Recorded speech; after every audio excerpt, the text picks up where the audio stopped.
Je me suis fait passer pour une serveuse lors d'un gala de charité pour surprendre mon mari en train de me tromper. Mais ce que j'ai découvert cette nuit-là est allé bien au-delà de la trahison.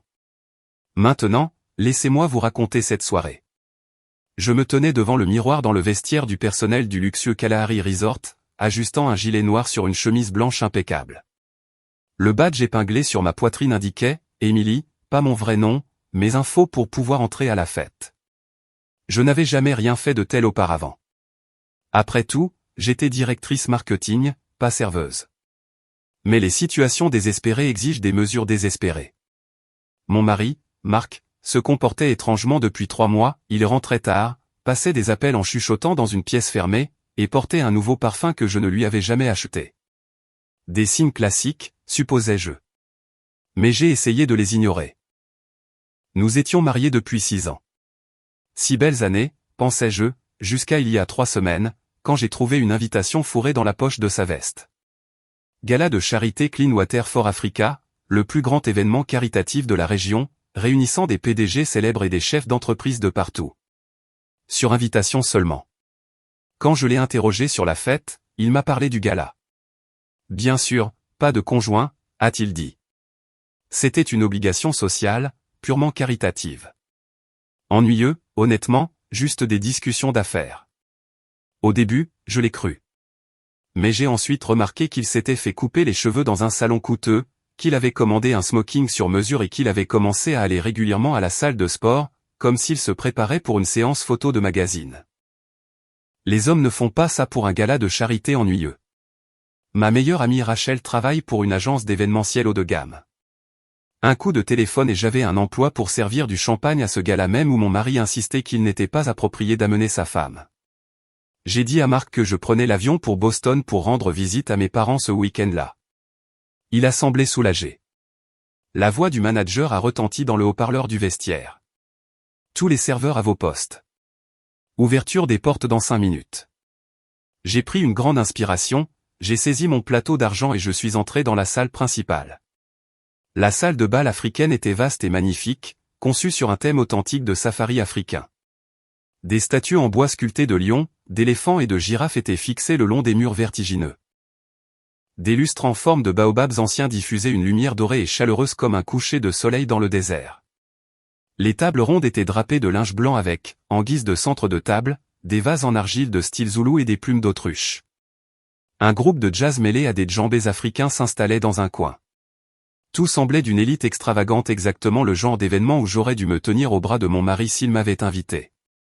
J'ai choisi un endroit près du bar en forme de tente de safari avec une vue dégagée sur l'entrée principale. Les invités ont commencé à arriver par grands groupes, des rires polis résonnant dans la salle, se saluant par des poignées de main chaleureuses et des accolades courtoises.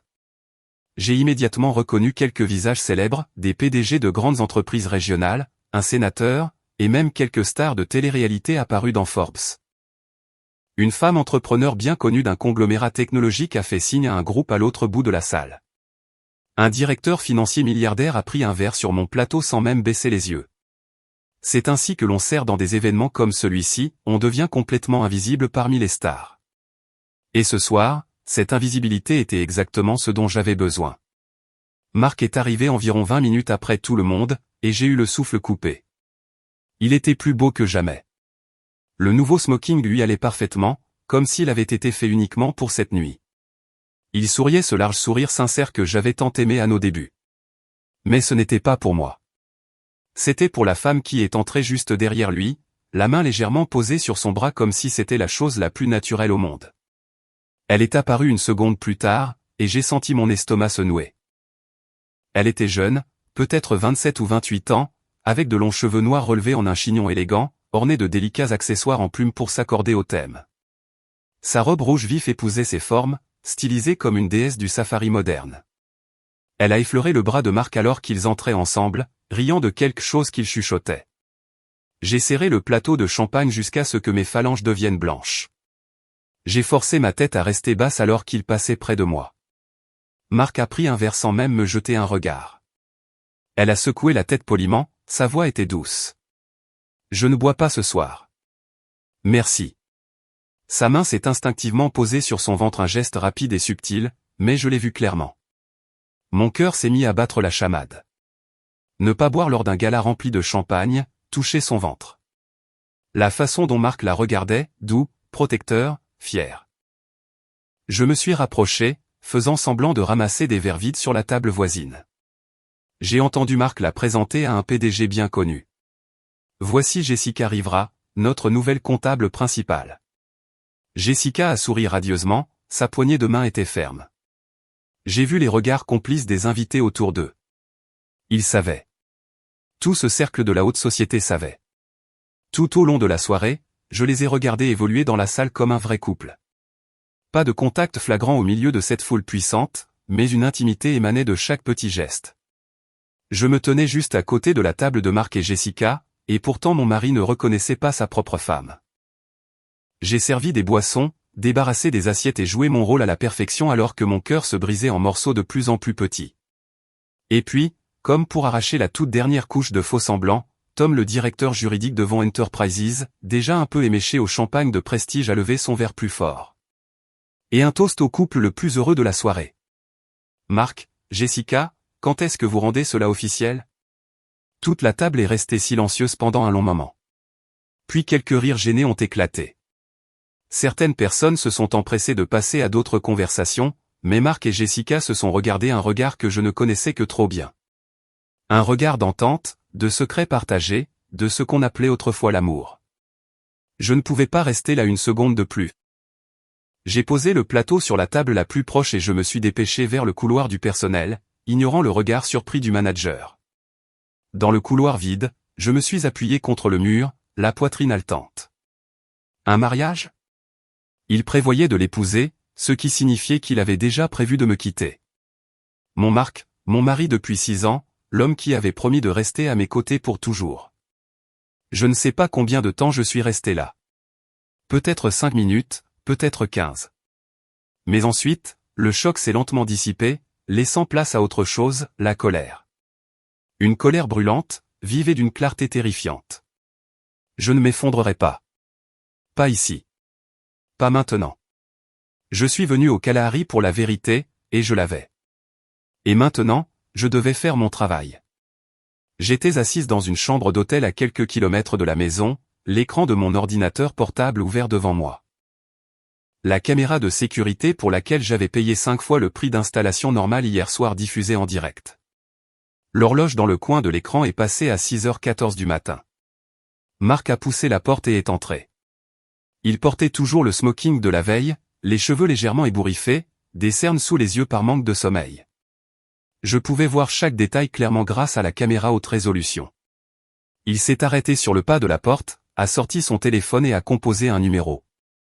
Le téléphone que j'avais mis sur silencieux sur la table à côté de moi a commencé à vibrer. Il a sonné 1 fois, 2 fois, 3 fois. Puis ma messagerie vocale a rempli la chambre d'hôtel silencieuse. Ma voix semblait joyeuse, chaleureuse, comme tous les jours. Bonjour, vous êtes bien chez Emma. Je ne peux pas prendre votre appel pour le moment. Veuillez laisser un message. Salut, mon amour. Sa voix est sortie des haut-parleurs de l'ordinateur, essayant de paraître normale. Je suis rentré tard hier soir. Je viens de me réveiller. J'ai vraiment envie d'un café. À bientôt. D'accord? Il a raccroché. Je l'ai regardé froncer les sourcils, fixant son téléphone pendant un long moment. Je n'avais jamais laissé un de ses appels tomber sur ma messagerie pas une seule fois en 6 ans. Il a pris la voiture dans l'allée. La Porsche s'est immobilisée sur le gravier familier. L'allée était vide. Mon Range Rover blanc n'était plus là. Je l'avais fait remorquer hier. Il est resté assis dans la voiture un moment, fixant la maison. Il est sorti. Je l'ai vu frissonner légèrement, puis chercher un sac de sport dans le coffre. Ce sac contenait des vêtements qu'il n'avait jamais portés. Il s'est dirigé vers la porte et a inséré la clé. La porte s'est ouverte, et j'ai clairement vu le moment où le silence l'a frappé de plein fouet. Il est entré dans le couloir et a lâché le sac par terre. Emma? Sa voix a résonné, rebondissant sur le haut plafond et les parquets en bois franc. Pas de réponse.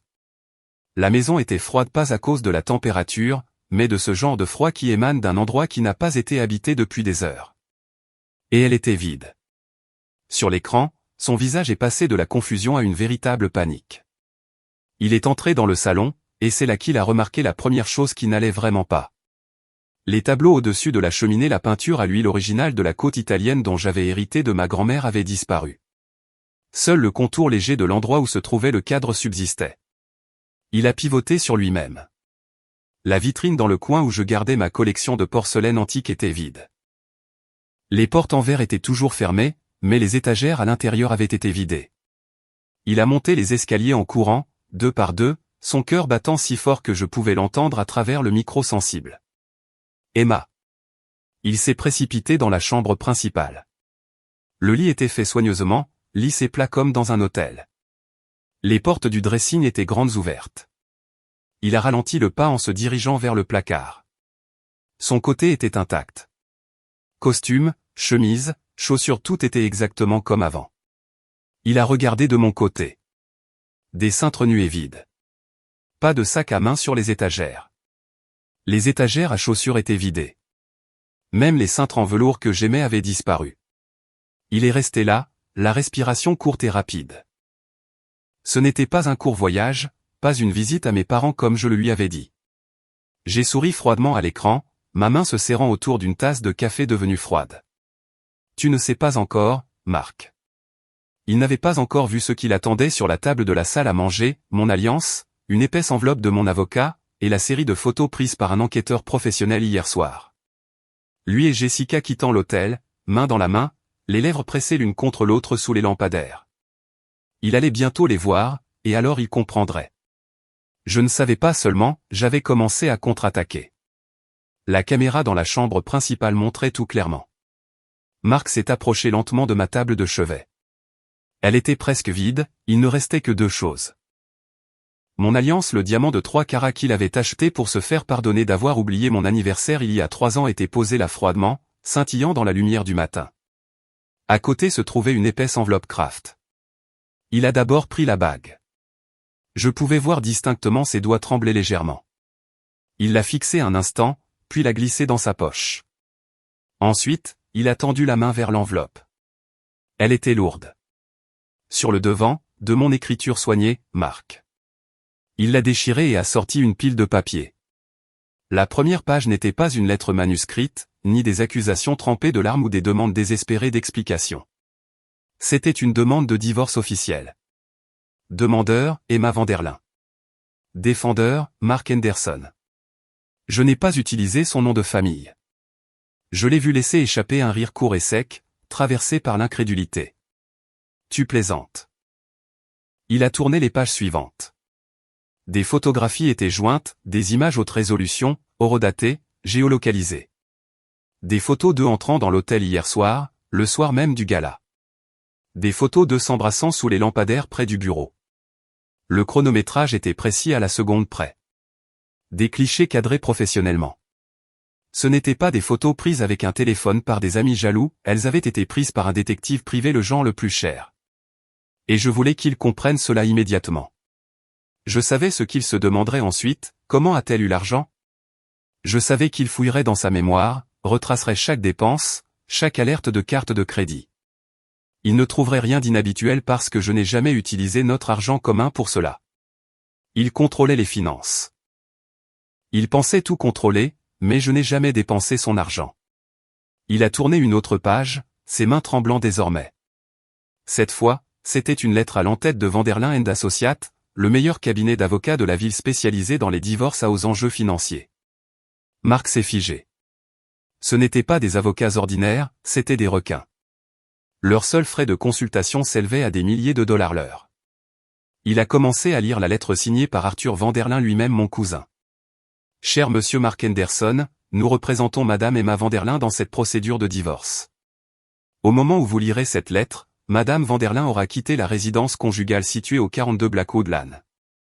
Nous aimerions attirer votre attention sur la clause 14, section B du contrat de mariage que vous avez signé il y a 11 ans. Marc a froncé les sourcils. Le contrat de mariage.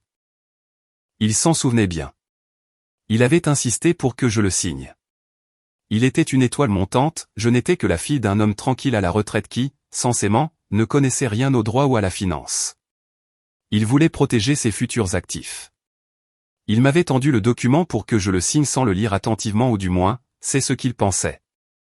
La clause que mon père avait exigé d'ajouter était très claire, si le principal contributeur de revenus commet un adultère prouvé, tous les biens acquis pendant le mariage, y compris la résidence, les parts de l'entreprise et tous les intérêts financiers connexes, appartiendront à la partie lésée. Marc a cessé de lire.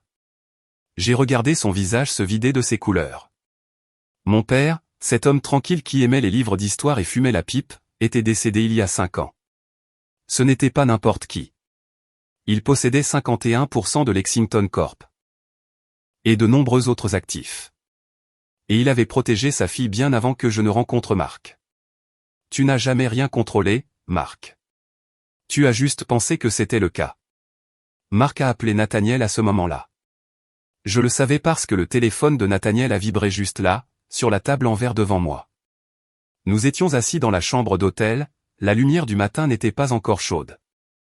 Je savais qu'il appellerait. Quand un homme habitué à tout contrôler commence à perdre le pouvoir, c'est son premier réflexe. Nathaniel m'a jeté un coup d'œil rapide et a souri. J'ai hoché la tête. Il a mis l'appel sur haut-parleur. La voix de Marc est arrivée frénétique, brisée, portant une sorte de panique que je n'avais jamais entendue en 6 ans de mariage.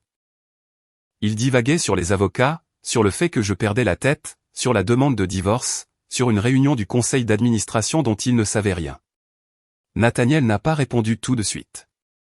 Quand il a fini par parler, sa voix était froide et distante, rien à voir avec celle d'un ancien camarade de classe ou d'un partenaire d'affaires de longue date. Marc, a dit lentement Nathaniel. Tu devrais consulter tes emails. Il y eut un silence à l'autre bout. J'imaginais Marc debout dans la maison vide, le téléphone pressé contre l'oreille, essayant de rassembler les pièces du puzzle. Il a posé des questions sur la réunion, a demandé pourquoi elle était si tôt, a demandé pourquoi j'avais quoi que ce soit à voir avec le conseil d'administration. Nathaniel a expiré doucement. Elle y a assisté, a-t-il dit. Ses avocats la représentaient. La réunion a commencé à 5 heures du matin. Je me suis redressé un peu, non par tension, mais parce que tout se déroulait exactement comme prévu. Marc a presque crié. J'ai entendu des pas précipités de son côté. Il parlait de moi comme si j'étais encore la femme qui restait à la maison, qui ne comprenait rien à ces réunions. Nathaniel est resté silencieux pendant quelques secondes, puis a prononcé une phrase que je savais que Marc n'oublierait jamais, « Tu n'as vraiment jamais pris la peine d'en apprendre davantage sur sa famille ou sur elle, n'est-ce pas ?» J'ai regardé par la fenêtre. La ville en bas continuait de bouger comme d'habitude, comme si rien ne s'effondrait. Nathaniel a continué, sa voix baissant d'un ton. Son père était tranquille, oui, mais il portait le nom de Vanderlyn. J'ai entendu la respiration de Marc se couper, comme s'il avait été poussé d'une hauteur à laquelle il n'était pas préparé. Ce nom avait enfin été prononcé. Pas par moi, mais par l'homme en qui il avait le plus confiance. Vanderlyn. De la vieille fortune. L'argent du chemin de fer. Le genre qui possède des pâtés de maisons entiers sans avoir besoin de logo. Et oui, je ne portais pas le nom de famille de mon père. Je portais celui de ma mère parce que je ne voulais pas être aimé pour l'argent. Nathaniel ne s'est pas arrêté là. Te souviens-tu du premier investissement providentiel il y a 10 ans? L'argent qui a maintenu l'entreprise en vie à ses débuts? J'ai vu Nathaniel poser sa main sur le dossier devant moi comme pour s'assurer que tout était là. Cet investissement anonyme, a-t-il poursuivi, c'était celui de son père. Il a investi avant même que tu ne rencontres sa fille. Il y eut un long silence. Je savais que c'était le moment où Marc revoyait toute sa carrière et réalisait que la main qu'il avait soulevée pendant toutes ces années n'avait jamais été la sienne. Nathaniel a conclu par une phrase claire, ne laissant aucune issue, elle détient 51% des actions avec droit de vote. C'est l'actionnaire majoritaire. Et ce matin, a dit Nathaniel, elle a cessé de se taire. L'appel a pris fin peu après. Je n'ai plus entendu Marc.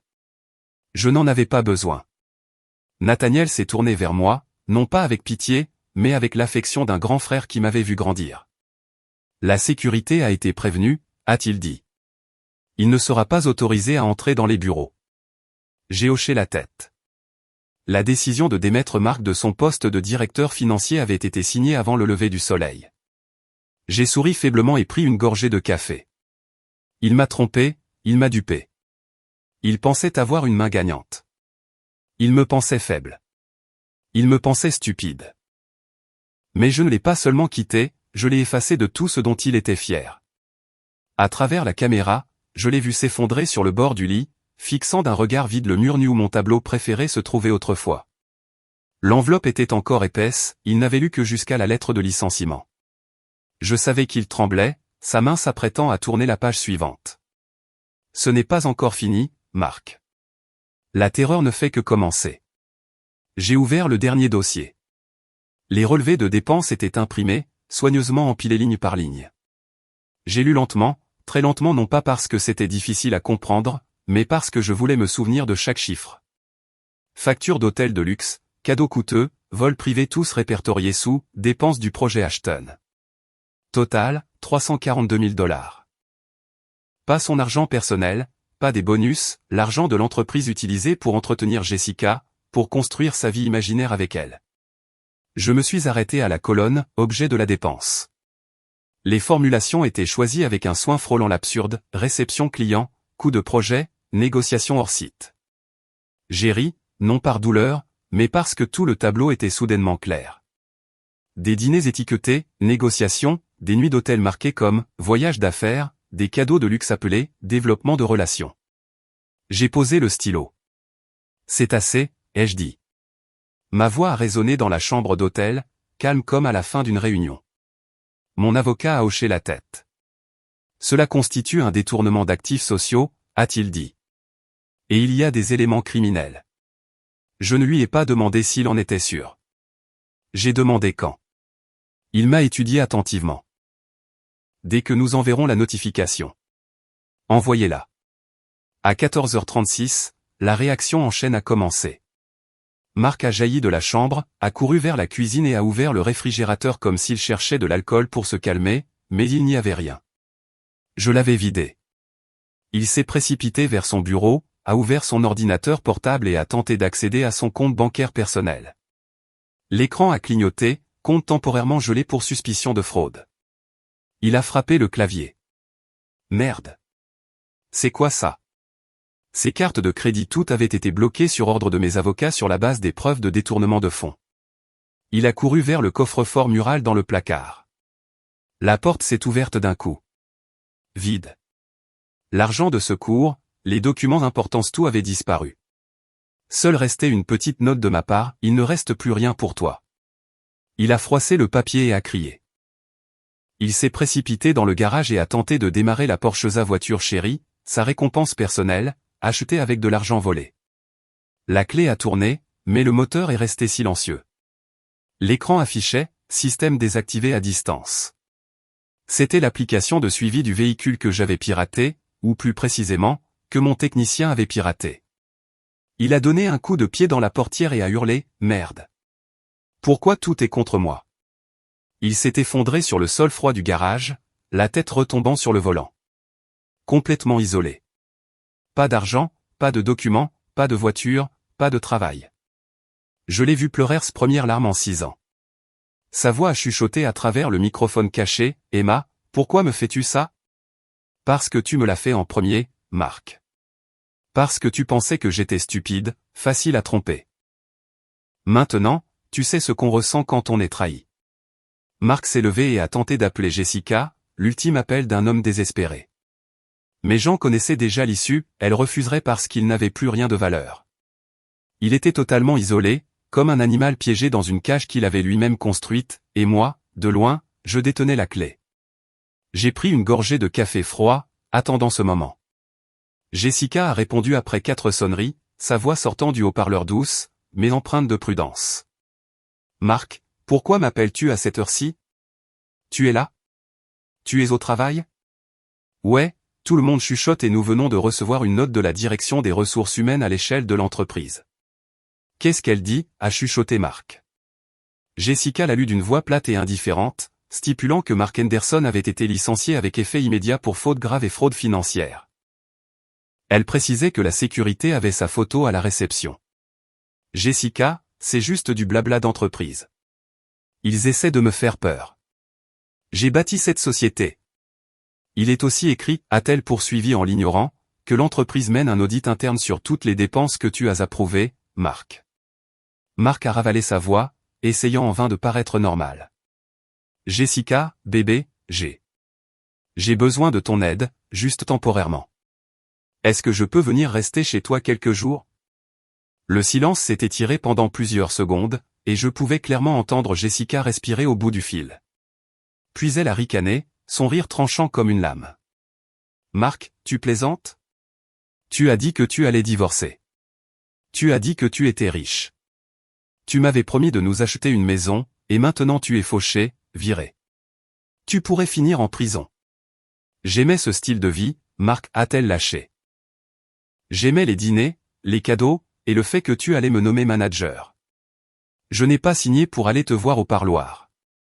Marc s'est plié en deux, sa voix se brisant comme celle d'un enfant. Jessica, je tais-toi. Nous nous aimons, tu te souviens? Tu disais que j'étais le seul homme qui te comprenait. Jessica, s'il te plaît. Je n'ai personne d'autre. Je l'ai vu serrer le téléphone jusqu'à ce que ses articulations deviennent blanches, ses yeux rouges et humides. Mais Jessica ne s'est pas adoucie. Sa voix était glaciale, sans hésitation. Ne viens pas ici, a-t-elle dit. Si tu le fais, j'appelle la police. Je ne peux pas être vu avec toi. Je dois penser à ma carrière. J'efface ton numéro. Ne me rappelle plus. Clic. Marc a fixé le téléphone. L'écran est devenu noir, la batterie était déchargée. Jessica ne l'avait pas rejeté parce qu'elle valait mieux que lui, elle était tout aussi avide. Mais cela n'avait pas d'importance.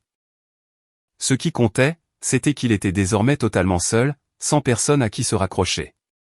Plus de femmes, plus de maîtresses, plus d'argent, plus de pouvoir. Il s'est recroquevillé sur le sol sale du garage, les bras entourant sa tête, marmonnant sans cesse, comment tout a pu s'effondrer comme ça?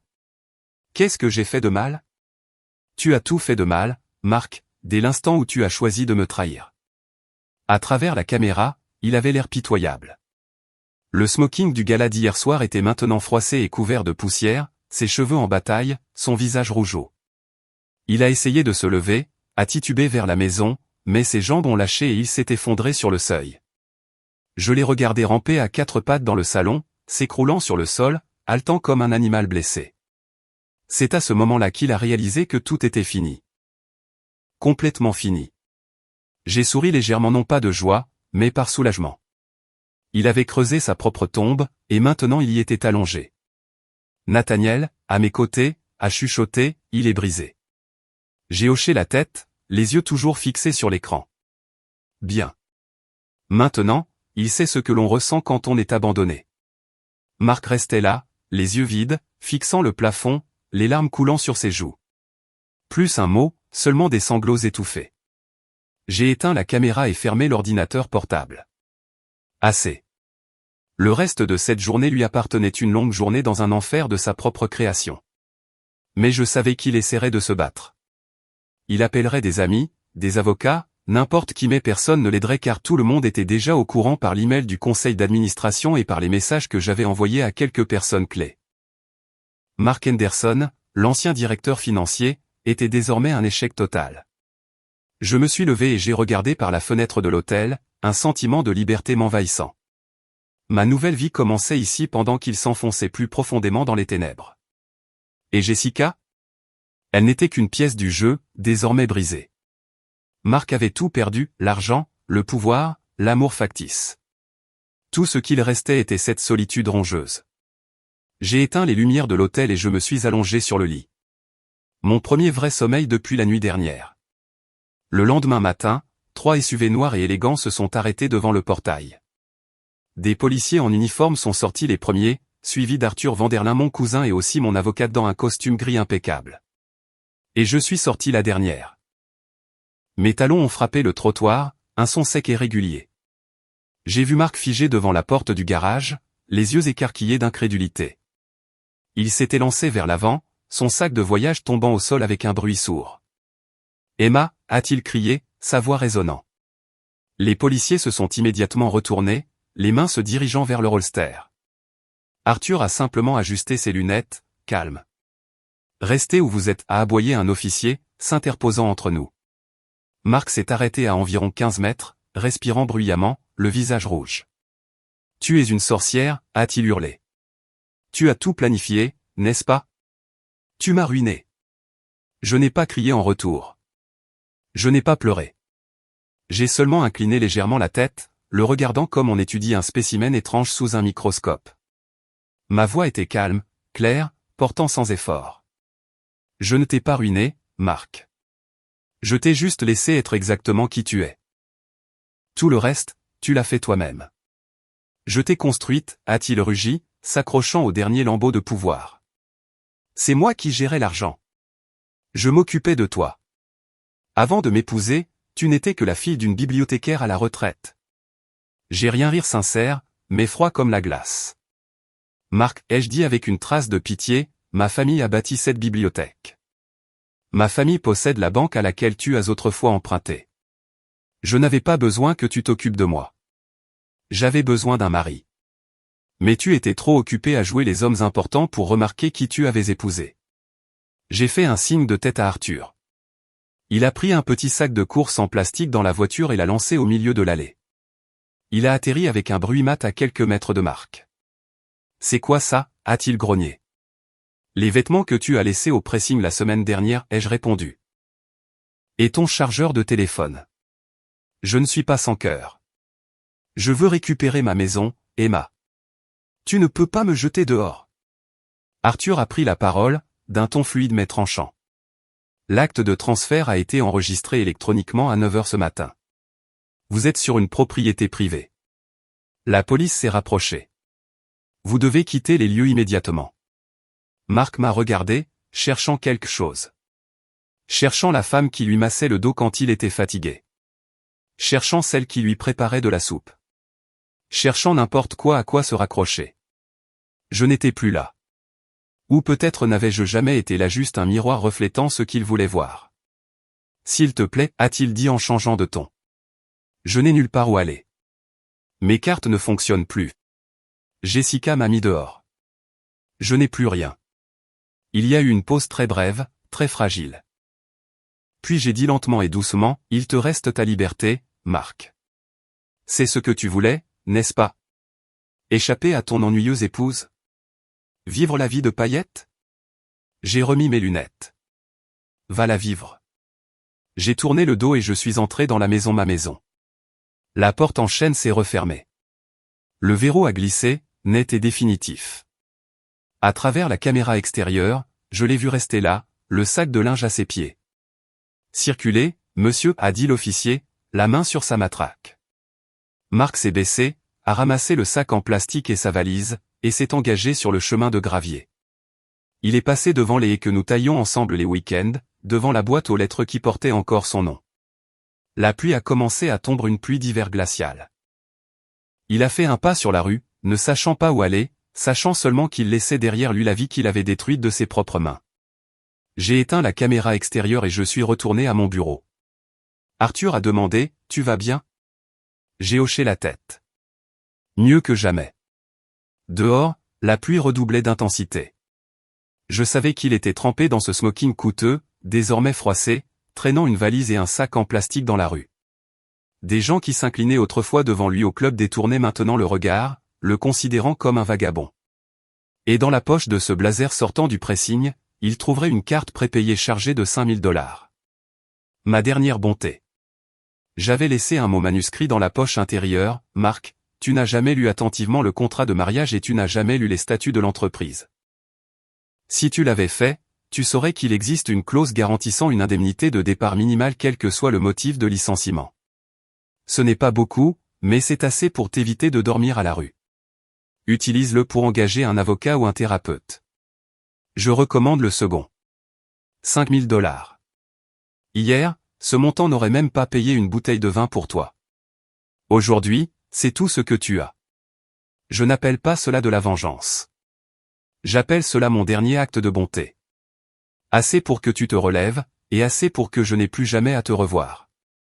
Je savais que Marc ne s'arrêterait pas. Les gens comme lui, quand ils perdent l'argent et le pouvoir, la dernière chose qu'il leur reste est toujours la haine. L'enquêteur privé que j'avais engagé, James Aron, un homme discret à la barbe argentée capable de suivre n'importe qui sans laisser de trace, m'a envoyé un SMS à 21h. La cible est entrée dans le cybercafé en face de la Chase Bank et utilise un ordinateur public. J'ai pris des captures d'écran à travers la fenêtre, à distance. Une photo était jointe, Marc voûté sur un vieil ordinateur, le visage tordu par le ressentiment, les doigts frappant les touches. Aaron savait que je voulais suivre ses derniers mouvements, non par satisfaction, mais pour m'assurer qu'il n'y aurait plus de surprise. Aaron a ajouté, il cherche le bureau des lanceurs d'alerte de l'IRS et l'adresse email du desk business du New York Times. Je suppose qu'il prévoit de dénoncer des comptes offshore. J'ai souri légèrement en prenant une gorgée de thé. Bien sûr, il connaissait chaque faille fiscale. C'est lui qui les avait conçus, Apex Holdings, Blue Sky Venture, des sociétés écrans au Panama et au Caïman pour optimiser. Il allait entraîner toute l'entreprise dans sa chute. Aaron a envoyé une autre mise à jour, il vient d'envoyer l'email. J'ai capturé le contenu via le télescope. Détails complets, nom de société, numéro de routage, tout. J'ai répondu à Aaron, merci. Maintenez une distance de sécurité. Je n'étais pas inquiète car plus tôt dans la journée, alors qu'il s'amusait encore avec sa maîtresse, j'avais déjà convoqué une réunion. Lexington se soumettrait volontairement à un audit, restructurerait toutes les entités offshore et négocierait les pénalités avec l'IRS pour les erreurs passées causées par l'ancienne direction. J'avais divulgué l'information la première, j'avais défini le récit. L'entreprise était propre. Il n'y avait qu'un seul individu cupide, Mark Henderson. Mon avocat a appelé le lendemain matin. Il a déposé une plainte, a-t-il dit calmement, auprès de l'IRS et de la presse. Je n'étais pas surprise. Mais ce que Mark ne savait pas, c'est qu'en envoyant cet email, il ne lançait pas une alerte et confirmait. Il n'exposait pas un nouveau crime, il soumettait une preuve supplémentaire qu'il comprenait le système de fraude parce que c'était lui qui le dirigeait. Mon avocat n'a dit qu'une phrase, il vient de signer son propre acte d'accusation. Je n'avais pas besoin de lire l'email de Mark pour savoir à quel point il était désespéré. J'avais seulement besoin de voir l'heure d'envoi. Les mots tapés dans la panique au petit matin sauvent rarement qui que ce soit. L'après-midi, c'était fini. Son dossier a été transféré directement aux autorités fédérales. Quand ils ont frappé à la porte de cette chambre de motel, je n'étais pas là. Je n'avais pas besoin d'en être témoin. J'ai seulement reçu un court message de mon avocat, arrestation effectuée. Mark a été menotté pour fraude électronique, détournement de fonds et complot en vue de frauder le gouvernement. Il a quand même réussi à dire une chose. On m'a rapporté qu'il avait dit être un lanceur d'alerte, qu'il avait envoyé les emails, qu'il les avait aidés. Le FBI était très reconnaissant car il avait fourni une carte parfaite avec sa propre signature numérique. Aaron a envoyé une dernière photo, Mark menotté, conduit à la voiture. Et de loin, à travers le téléobjectif, il a aussi capturé Jessica debout de l'autre côté de la rue, dans un café. Lunettes de soleil surdimensionnées, latte à la main, son ventre étant bien visible. Elle regardait Mark être poussé dans la voiture de patrouille. Pas de larmes, pas de pitié, seulement un soulagement froid, comme quelqu'un qui vient d'éviter une balle et qui la regarde en frapper un autre. Aaron a terminé son rapport, la cible est en détention. C'est tout pour aujourd'hui. Avez-vous besoin d'une surveillance supplémentaire? J'ai répondu, non, merci. Envoyez la facture finale. J'ai éteint le téléphone et je me suis adossé au fauteuil en cuir de mon nouveau bureau. Plus de caméra à la maison. Plus besoin de suivre chacun de ses pas. C'était terminé. Mark pensait autrefois tout contrôler, l'argent, l'entreprise, les femmes, le récit.